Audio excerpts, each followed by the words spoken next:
Salut tout le monde, aujourd'hui, je vais vous parler d'un film d'horreur très sympa de 2015 intitulé I Am Hero.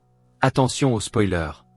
Hideo Suzuki, un assistant mangaka, dessine avec ses collègues au bureau tout en écoutant les infos à un journaliste, raconte comment un chien a mordu une femme de 45 ans qui s'est mis à dire des choses incohérentes. Après l'incident, un collègue fait remarquer que les infos deviennent bizarres, et il se moque de Suzuki et d'autres artistes, mais se dit qu'ils répondent que le manga est le sommet de la culture japonaise et qu'être mangaka est un grand honneur. Il motive les autres employés et tout le monde crie rien ne vaut les mangas. À la nuit tombée, Suzuki rentre chez lui dans son appartement, il regarde la télévision avec sa petite amie Teiko, qui est à la fois passive et agressive, et il dessine en quête d'inspiration pour son prochain manga. Il sera un fusil de l'armoire, et observe son reflet dans le miroir le matin. Tout le monde dans la salle de rédaction est malade, tous Suzuki, qui montre des dessins de son nouveau manga, parlant d'un mec macho avec un fusil qui défend sa petite amie. L'éditeur n'aime pas son manga, disant que le personnage principal est trop banal, et demande à Suzuki de faire plus d'efforts pour l'avenir. Puis un autre mangaka, censé, se moque de Suzuki. Plus tard à la maison, il se dispute avec Teiko, qui veut vendre le fusil pour qu'il puisse payer leur loyer. Teiko pense que Suzuki est un loser. Dans un excès de colère, elle met fin brutalement à leur relation et le met à la porte de l'appartement. Suzuki va dans un parc avec son fusil et feuillette un manga de sensei. À proximité, un sans-abri est assis et tremble sans qu'on sache pourquoi, mais ceux qui n'y prêtent aucune attention.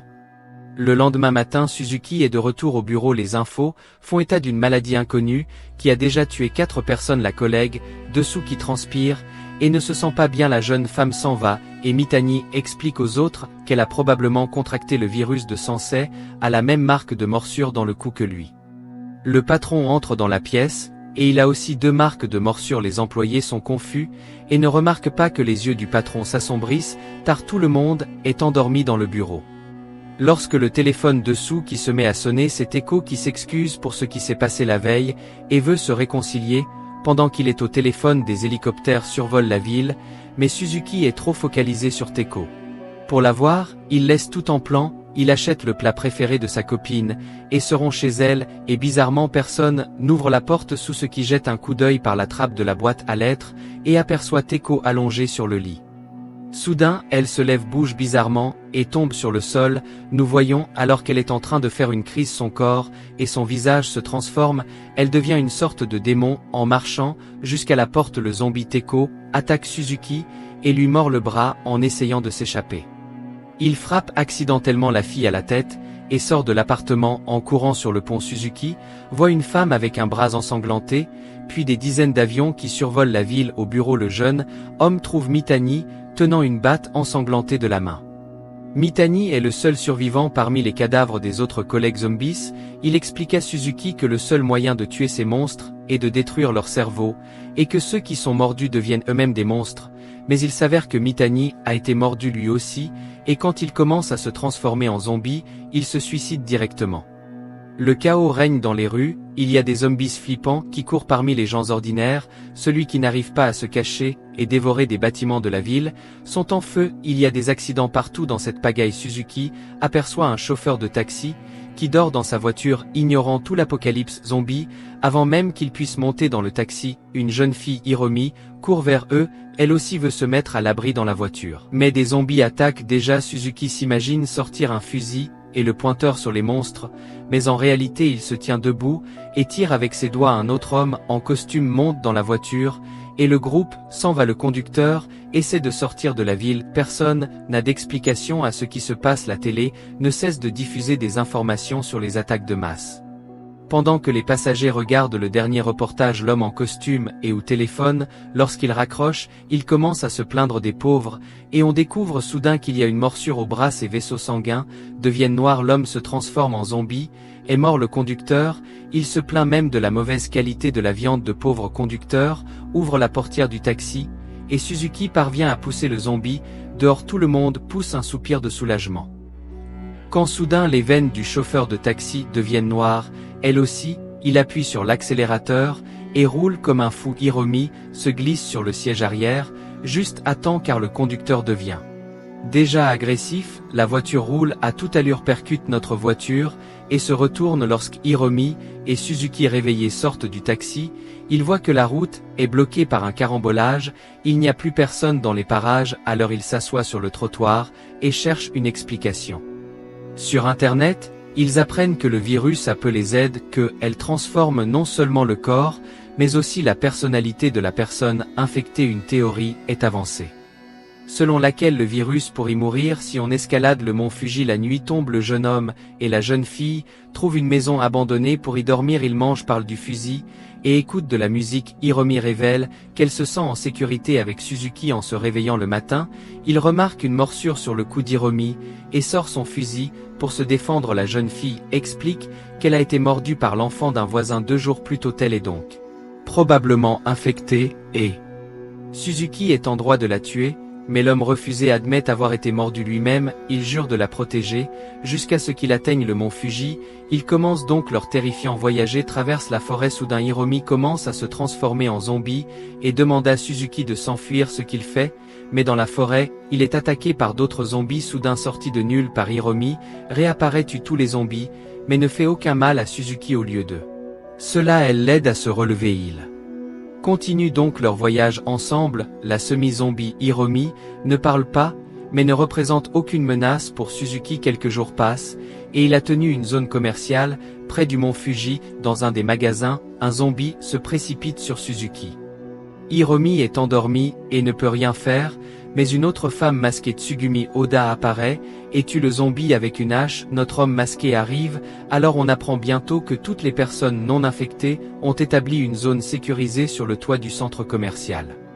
Suzuki est invité à se joindre à eux, et ils emmènent Hiromi avec lui sans dire à personne qu'elle est à moitié zombie. La zone sécurisée est bien approvisionnée, ils ont donc de tout, de la nourriture, des tentes, mais aussi des livres et des montres Rolex. Tsugumi s'intéresse au fusil de Suzuki, mais il lui dit qu'il n'est qu'un simple mangaka ordinaire. Tsugumi a clairement de la sympathie pour lui. Plus tard, Suzuki observe un zombie, le vieux Abe, et explique que les zombies font maintenant ce qu'ils faisaient dans le passé, et que chaque zombie est différent des autres. Suzuki retrouve ensuite les autres survivants lors d'une réunion. Ils prévoient de pénétrer dans l'entrepôt souterrain de nourriture, mais ils ont besoin du fusil de Suzuki pour y arriver. Celui-ci refuse de leur laisser, mais le chef des survivants lui menace de tuer Hiromi s'il résiste. Pendant ce temps, plusieurs survivants tentent d'attraper Hiromi, et Tsugumi veut les en empêcher. Suzuki se doute de quelque chose, quitte la réunion à la hâte, et découvre Hiromi captive. Il menace de tirer sur Lura avec le fusil s'il ne laisse pas partir la fille.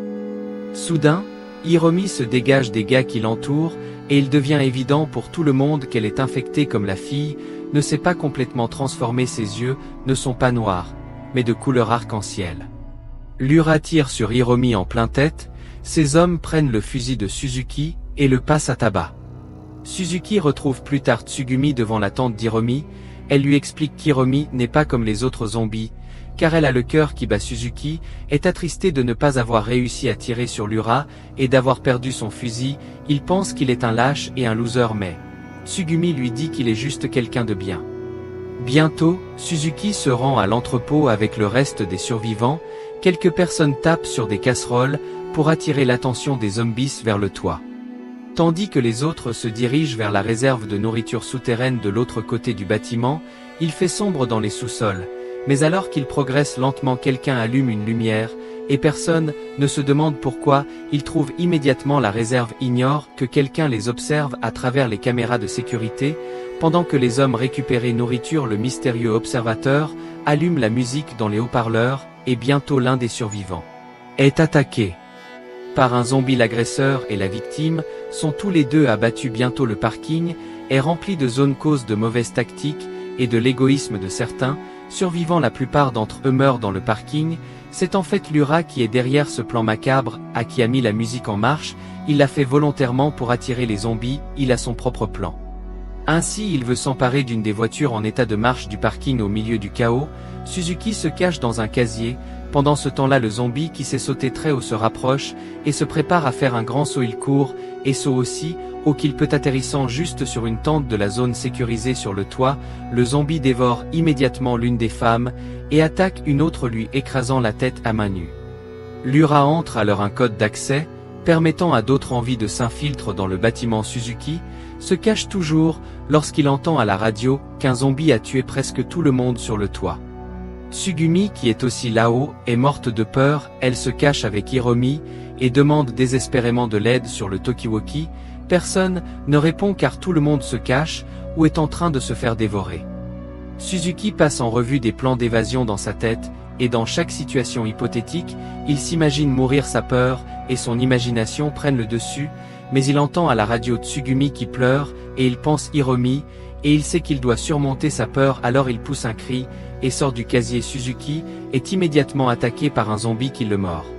Mais heureusement il a une douzaine de Rolex sur son bras, ce qui le sauve. Suzuki prend alors un talkie-walkie, et informe Tsugumi qu'il arrive à leur secours. Il décide de se retrouver sur le parking, et de prendre une des voitures. Suzuki combat les zombies, en utilisant son cerveau par exemple, il dépend du riz sur le sol pour les faire tomber. Tsugumi court vers le parking avec Hiromi sur son dos, ils sont attrapés par Lyra qui se transforme également en zombie.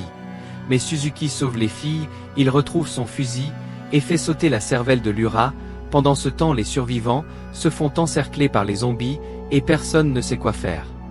Soudain Hiromi parle pour la première fois depuis longtemps, elle a dit à Suzuki qu'elle se sent bien avec lui. Inspiré par ses paroles, il tire sur les zombies. Finalement seuls Suzuki, Hiromi, Tsugumi survivent, ils parviennent à tuer tous les zombies.